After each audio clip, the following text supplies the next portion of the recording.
Today we've got some onboard updates from some princess ships. We're going to talk about biometric facial recognition at border crossings here into the United States and what that means for cruisers. We're going to also talk about future cruise credits because that's very important, and some more information about crew and tipping because that seems to be a theme and we're seeing a lot to do with it. So let's go ahead and get started.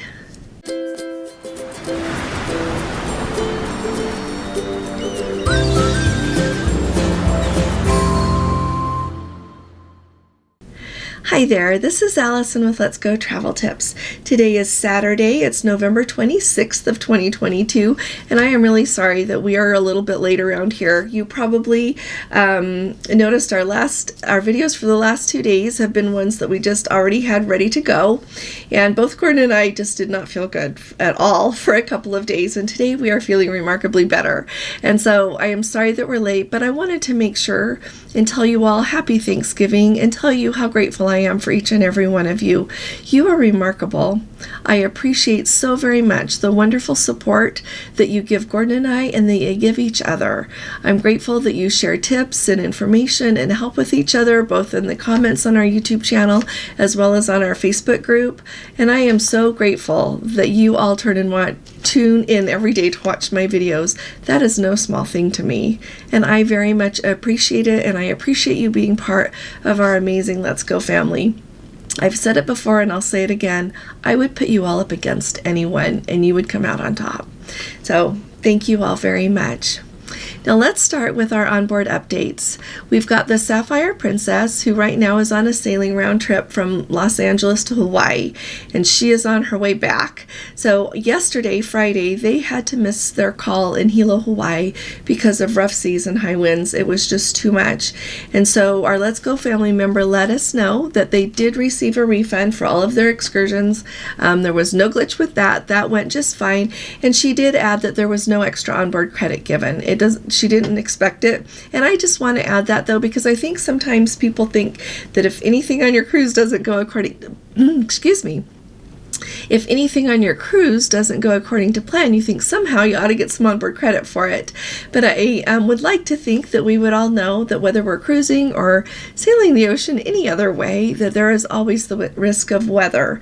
And when weather interferes with the itinerary, there's really nothing anybody can do about it. And so I wouldn't be expecting onboard credit for that either.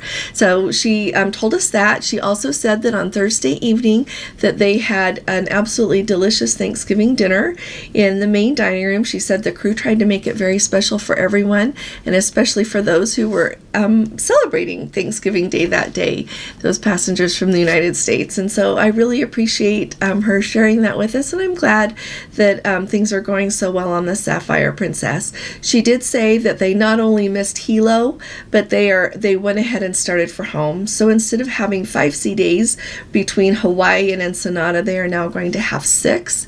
And that the captain came on and said they are announcing expecting swells up to 6 meters. So that's like 18 feet, approximately 18 feet high swells. So that is quite a bit. To me, it's a great reminder to remember that even if you don't think you get seasick, put some seasick medicine in your medicine bag that you take with you when you cruise, because you never know.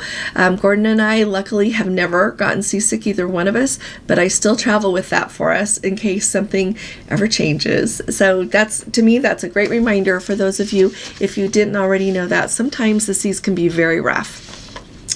Now, the next update we've got a Let's Go family member who just got back from sailing on the Caribbean Princess down to the Panama Canal. She and her husband she said they had club class dining and that their servers there were absolutely amazing. She said they went out of their way to take good care of him, to make it fun, that the maitre d' came and talked to him. It sounds like they are really kicking things up a notch, you guys, and it makes me really happy because, like I said, we've had a rough start, and hopefully things are going to get a little bit better with some of this. Now, the only thing that she pointed out was in the International Café, they do not have the selection of salads that they used to have before COVID.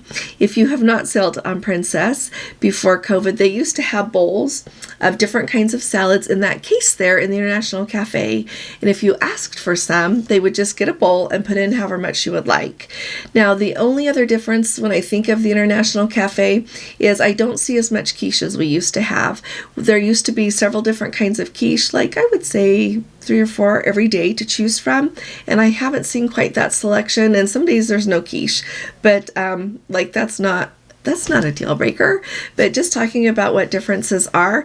And so I am really glad to hear that everything is going so well on the Caribbean Princess. I really appreciate it when you take time to send me updates from the cruise that you're on or that you've just been on, because it informs us all and it helps us know what to expect. Now, I really got a kick. One of you posted this comment on our Facebook group, and it's just so awesome that I had to share it with you all. So it says, currently on board the Enchanted Princess. For those of my vintage, which would include Gordon and I's vintage, it says, do you remember the 56K dial-up modems we used to use to access the internet? Glacial speed at best. I'd pay money to have that speed now. So clearly, on the Enchanted Princess, the internet's going a little bit slow. But I also want to say this. I think it depends on what you want to use the internet for.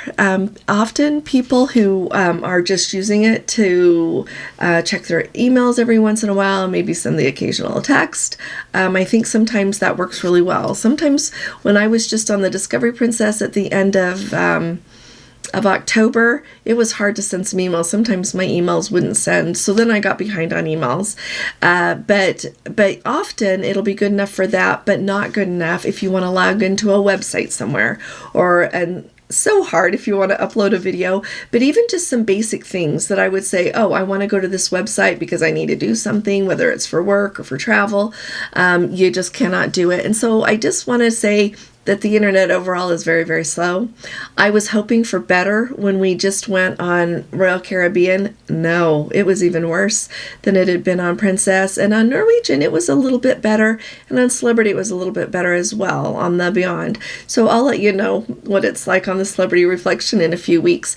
But it sounds like everyone's having a hard time. I know that Royal Caribbean is working on outfitting all of their ships with Starlink, and Norwegian is working on outfitting all of their ships with Starlink. So it'll be fun to hear when we know that they're all done. The gentleman who is the chairman of the board, I think it was him, said that they are going to just make an announcement when all of the ships are updated with that, so that people don't go on board with unrealistic expectations. I would say that if you're going to sail on Norwegian soon, just buy the faster package. You have to if you're going to do anything at all. If you're just going to reply here and there to some emails, a few things, you're going to be able to do it with a smaller one. But if you want to be able to always send your emails, you want to try to do your voice over IP for talking on the phone, if you want to be able to log into a website, you're going to have that faster speed. So that's just my public service announcement for you, but I really appreciate that update. Now, we also have someone that has just barely, well, they're on the Ruby Princess, and they are doing 4 back-to-backs, you guys, just back to back to back to back. And so I really appreciate some of the things that she is sharing with us in her update that she sent. She said that the food has been great. They have eaten at the Crown Grill and the Salty Dog Pub, and both were fantastic. She said that they had, this last week, they had a pub lunch, so that makes me really excited. Maybe pub lunches are coming back. We've been on several sailings now with Princess since the restart, and we've not had a pub lunch offered yet, so I'm hoping that that's on its way back. She said it was really good. That was the first one they had actually ever made it to. She said they've done 25 cruises on Princess, and usually they never make it to a pub lunch. And so if you don't know, a pub lunch, it used to be that they would have like fish and chips, and then maybe it was like shrimp in a basket, something else that you could order in the Crown Grill, and it would not cost extra. And it was lunchtime, so it was a pub lunch.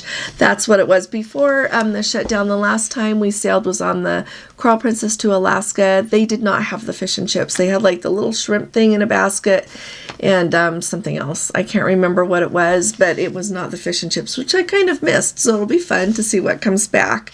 They also said that on the deck, they're all new tables and chairs and umbrellas. They have been getting towel animals from their room steward. Right now, the occupancy on the ship is 2,500. And if you were not aware, the Ruby Princess can hold 3,060 passengers, she said. And so it's not been really crowded anywhere. She said that the internet has been great. And so take that with like what you're trying to do with the internet, I would say. And then I love this. And this is going to be on our segue into talking a little bit more about the crew. She said, we just arrived in Puerto Vallarta and it's time to get ready to go to Walmart to get candies and chips to fill stockings for crew at Christmas. I figured that buying the chocolate here would be easier than lugging it along with me. So if you look back at my sail away that I just did when I was just there in Puerto Vallarta at the end of October, and the information that Gordon and I had posted before, right across, very close to the port there is a Walmart. And I walked over this time, and they've got everything you would expect a Walmart to have. If you are looking even for, they have like souvenirs. They've got an extra suitcase if you need it. They've got lots of kinds of candy and all the regular things a Walmart could have. And so I think that's awesome, number one. And number two, I love that she is filling stockings for crew at Christmas. That goes right along with what we are trying to talk about in going out of our way to do what we can to cheer the crew, to cheer them on. And so thank you, my dear, for sharing that with us. And it gives me really good ideas too. If I ever get to be on a cruise ship at Christmas time, I'm going to do stockings. But it kind of helps me think of what else we could do in addition to tips that when we sail other times. So I've seen it several places on the internet, and it was taking me a while to find out where it was officially announced, but I think I found it, so I think it's okay to say. Apparently, Norwegian has made the choice of the announcement to their crew that if you have less, like if you do not have more than 2 stripes on your officer, and you have 2 stripes, you cannot use the public areas on the cruise ship. And the person that put it in the comments that has kept me looking for it, they mentioned that that's got to be hard on the crew members, and I agree. To go get like the Norwegian Encore, there's a Starbucks there, and just to have and they would earn access to that. Like they would have to do certain things, meet certain requirements, and then they could have access to the public areas on the ship and go get a Starbucks or whatever it was they wanted. And so Norwegian, if you're listening, I hope you reconsider this. And anybody who's going to get on a Norwegian ship soon, you might want to go talk to customer service and tell them this is not nice. I'm going to the next time I get on a Norwegian ship. It's not till the end of January, but if they don't change this back by then, I'm going to tell them because I don't think this is right. I think that I think they need to give their crew members access, and I think that they need to do all they can to keep their crew members' morale as high as possible. So there you go. Now, one of our Let's Go family members, I love Steve, and his wife Bev, he said, we tip our room steward about $100 for a 7-day cruise, $50 for their servers in the dining room, and $20 for their favorite bar servers. That's the minimum, sometimes more. So that is some really good guidelines right there. I would say that's close to what Gordon and I do. If we have a room steward that is flat out amazing, they get more than that. But I learned a long time ago not to give someone a tip just because you aren't exactly pleased with everything. I think it's really important that we sometimes stop and think, well, why is our room steward not quite as perky? Why are they not as bouncy as as cheerful as we'd expect? All of these things. That doesn't mean don't give them a tip. Give them a tip. That's just my opinion. That's what I do.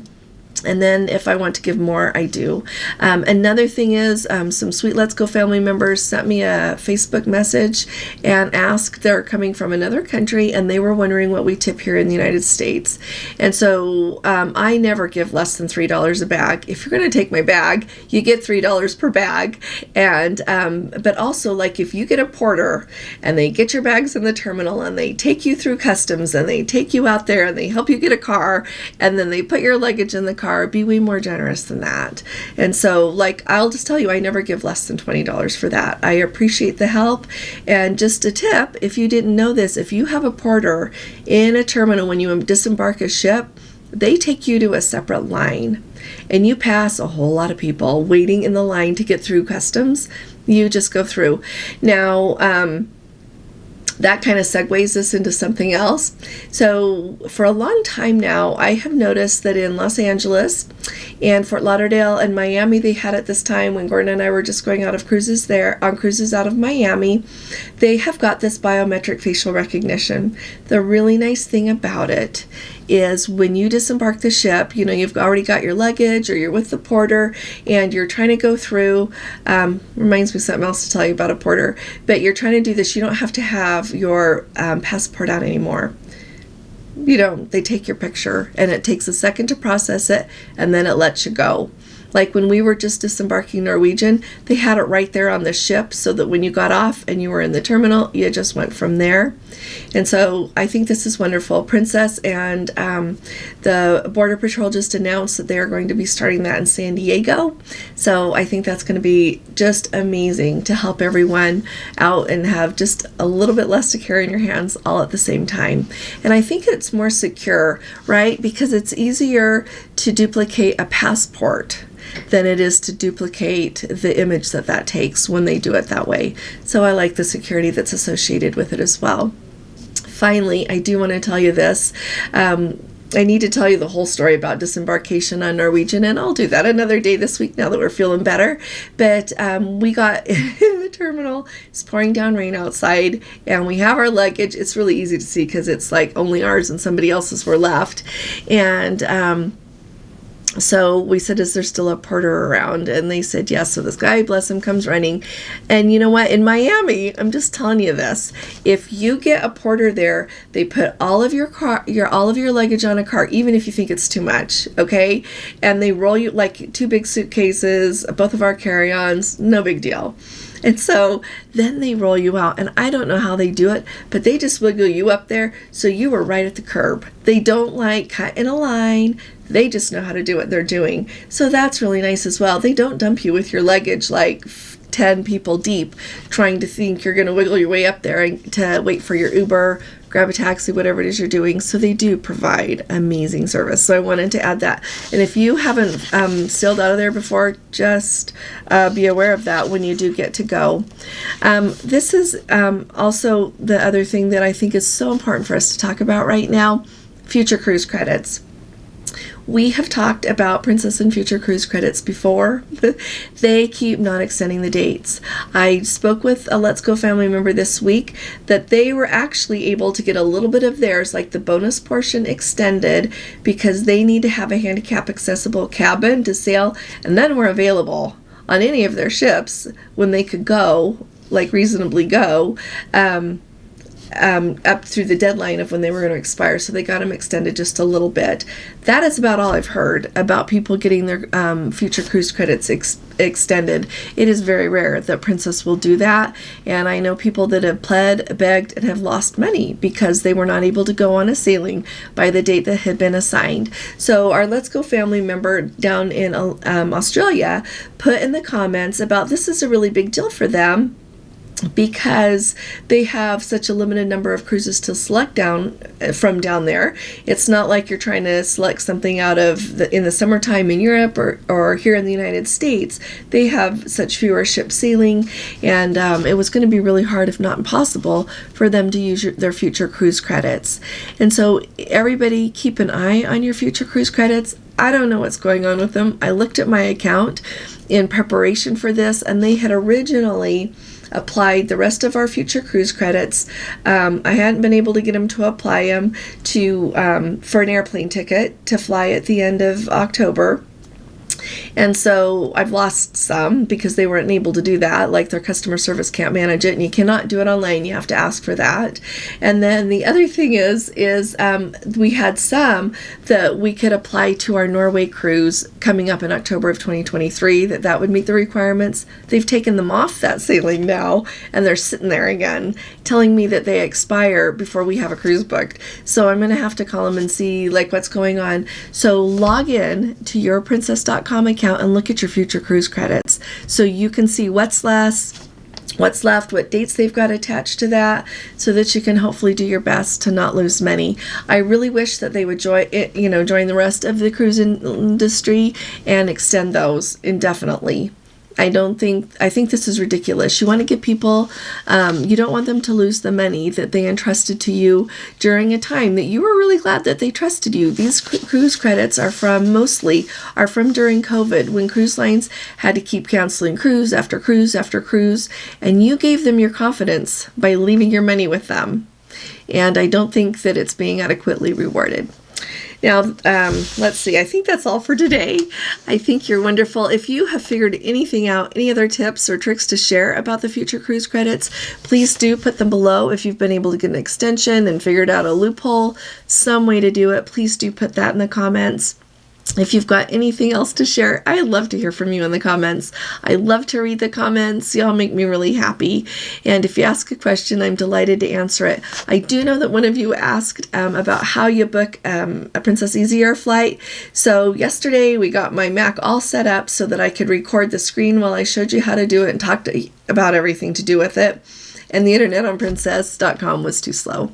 So hopefully maybe this next week I can do it. Maybe they'll get so they're not so busy once the Black Friday and Cyber Monday sales are over.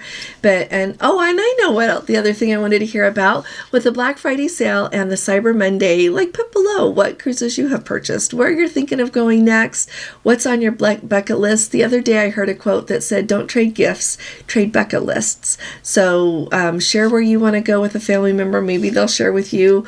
I don't know. Often we can't buy a cruise for each other, but we could give each other a little bit of money to put towards their savings account or something fun like that. So I'd love to hear about that below as well. Thank you all very much. If you haven't subscribed, please do. If you enjoy these updates, please give this video a thumbs up as it does help. And I will be talking to you all again really soon. You all take really good care. God bless you. Love you. Bye-bye.